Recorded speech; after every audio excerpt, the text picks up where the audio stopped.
So I wanted to do this quick video on the infrastructure bill, and President Biden has given a counter offer. And so officially the counter offer will be given tomorrow on Friday. So we're going to talk a little bit about what the president has in store for the negotiations with Republicans. And then I also have an important announcement to make. So wait till the end of the video. We're going to talk a little bit about it. There are going to be some changes. And so I'm going to let you guys know about that. But first off, you guys can do me a favor. Please hit the like button. It does help with the YouTube algorithm. Also, please subscribe to the channel. Hit that little bell notification. That way you'll get notified anytime we put out a video. Okay, so let's start from the beginning when it comes to President Biden's infrastructure bill. So we started at $2.3 trillion. That's what the White House wanted initially for this infrastructure bill. This is the roads, bridges, and broadband. And then the Republicans countered and they said $568 billion for an infrastructure bill.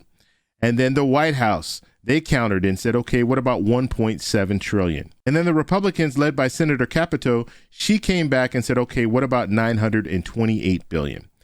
And so now we're hearing President Biden, we're hearing the White House say, we would be okay with $1 trillion, but it has to be new spending.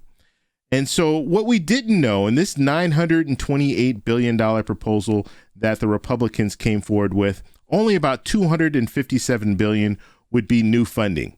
And then the rest of it would be money that's already allocated for different things. So they would bring that money in.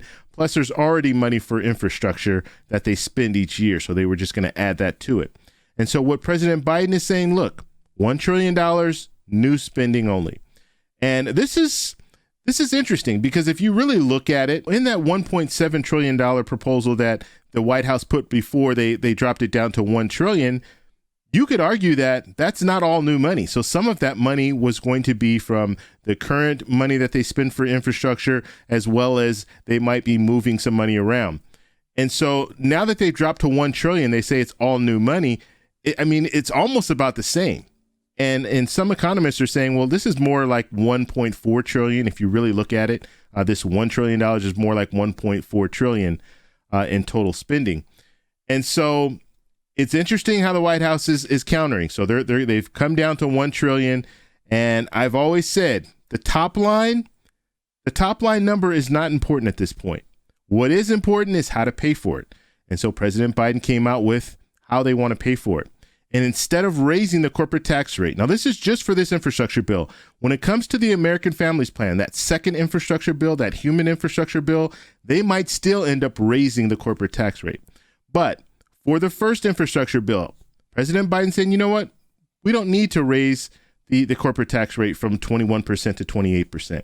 What we can do is we can set a minimum, 15%. So all corporations have to pay at least 15% in taxes. And then President Biden also wants to cut out some of these loopholes that businesses are using to pay less in taxes. And I will tell you that Republicans are not going to go for this either, because there are a lot of corporations that are not paying anything in taxes, are paying very little, maybe 4% or 5%. And so they're not going to want a minimum of 15% because they're already paying a lot less. And this has been the argument all along. The 21% corporate tax, a lot of corporations aren't even paying 21%. So I think the White House right now, they're kind of skirting around this issue. So, okay, we're not going to raise the corporate tax rate from 21% to 28%. We're just going to set a minimum at 15%. That minimum is under the 21%. So why would you have a problem with that? Well, I will tell you, Republicans are going to have a problem with that because corporations are going to look at this and say, well, wow, now we're going to have to pay more in taxes. So I've been saying this for weeks, but I think we're in a situation now where tomorrow this is it.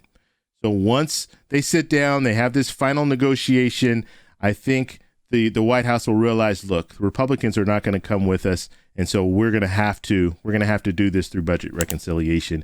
And if they do it through budget reconciliation, that's when we'll probably see that corporate tax rate just go from 21% to maybe 25%, because you still have Senator Sinema and Senator Manchin, and they're both Democrats, and they will need both those Democrats to vote for this next infrastructure bill, or they're not going to be able to push it through even if they're using budget reconciliation. Okay, so now I want to talk about the announcement. So what I'm going to start doing, I'm going to bring back live streams, and I've been debating this.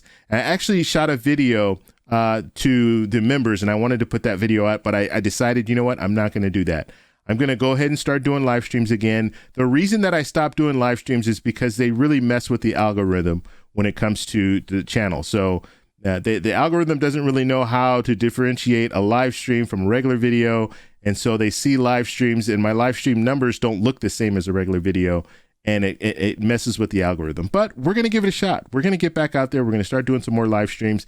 And it's going to be a Q&A. So we're going to talk about a variety of different things. We're not going to just talk about stimulus. We're going to talk about travel. And I will be traveling very shortly. And that's another reason why I want to start doing live streams again, because I'm going to be out and about, going to different places. And I want to bring you guys along the way. So we'll do some live streams, and we'll talk a little bit about the different destinations that I'm in. And then I'll also talk to you guys about how to travel on a budget, how to travel for very, very little money.